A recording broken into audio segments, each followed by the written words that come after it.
बंधुओं, आपने जरूर सुना होगा, चंड मुंड संहारे शोणित बीज हरे।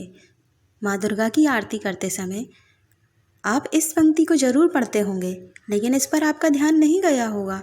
इस पंक्ति का अर्थ है चंड मुंड शीश का संहार किया और शोणित रक्त बीज को हर लिया, यानी रक्त बीज का वध किया। देवी दुर्गा को शक्ति का साक्षात स्वरूप माना जाता है। माता रानी अपने भक्तों पर दया दृष्टि रखती हैं, लेकिन दुष्ट और दुराचारियों पर विध्वंस भी करती हैं। महिषासुर अति बलशाली दैत्य था, जिसका संहार देवता भी नहीं कर सके, इसलिए देवी दुर्गा का जन्म हुआ। धार्मिक ग्रंथों में माँ दुर्गा के जन्म या अवतरण को लेकर कई मत हैं, लेकिन सर्वमान्य मत यही है कि माँ दुर्गा का अवतरण दैत्यों के संहार के लिए हुआ था। नवरात्रि में हम नव दुर्गा यानी माँ दुर्गा के 9 अवतारों की पूजा करते हैं, लेकिन जब दैत्यों के संहार के लिए माँ दुर्गा का जन्म हो चुका था, तो फिर क्यों माँ दुर्गा को कई अवतार लेने पड़े? आइए जानते हैं इसके बारे में। दैत्यों के संहार के लिए माँ दुर्गा के लिए कई अवतार हैं। महिषासुर, धूम्रविलोन, शुंभ निशुंभ आदि ये सभी दैत्य हैं, जिनके वध के लिए माँ दुर्गा ने अलग अलग अवतार लिए। इन सभी दैत्यों में रक्तबीज सबसे बलशाली था, जिसका वध करने के लिए देवताओं के लिए भी आसान नहीं था। दुर्गा सप्तशती के 8वें अध्याय और मार्कंडेय पुराण में रक्तबीज के बारे में विस्तार पूर्वक बताया गया है। रक्तबीज कैसे बना बलशाली? रक्तबीज ने अपने कठोर तप से शिवजी को प्रसन्न कर उनसे वरदान प्राप्त किया था कि जहाँ तहाँ उसके रक्त की बूंदें गिरेंगी, उससे उसी की तरह एक नया रक्तबीज पैदा हो जाएगा। इसलिए युद्ध में जब भी देवता उस पर प्रहार करते, उसकी रक्त की बूंदों से नए रक्तबीज दैत्य का जन्म हो जाता। इसलिए सभी देवता मिलकर भी उसका अंत नहीं कर सके और धीरे धीरे रक्तबीज का दुराचार बढ़ने लगा। रक्तबीज के माता पिता कौन थे? पौराणिक धार्मिक कथाओं के अनुसार महर्षि कश्यप और दीति के गर्भ से रक्तबीज उत्पन्न हुआ था। कहा जाता है कि पूर्व जन्म में रक्तबीज असुर सम्राट रंभ था। एक बार सम्राट रंभ तपस्या में लीन था, तभी इंद्र ने उसे छल पूर्वक मार दिया।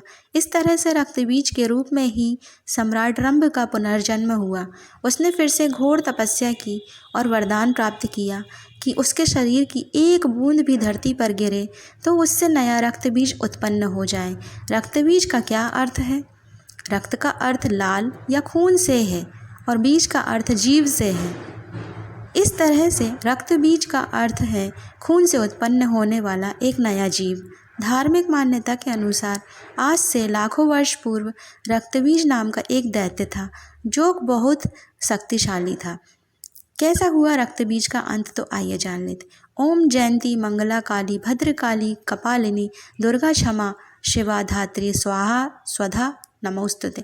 इस मंत्र का अर्थ है जो अपने भक्तों को जन्म मरण आदि संसार के बंधन से दूर करती हैं। उन मोक्षदायिनी मंगल देवी का नाम मंगला है और जो प्रलय काल में संपूर्ण सृष्टि को अपना ग्रास बना ले वह काली है।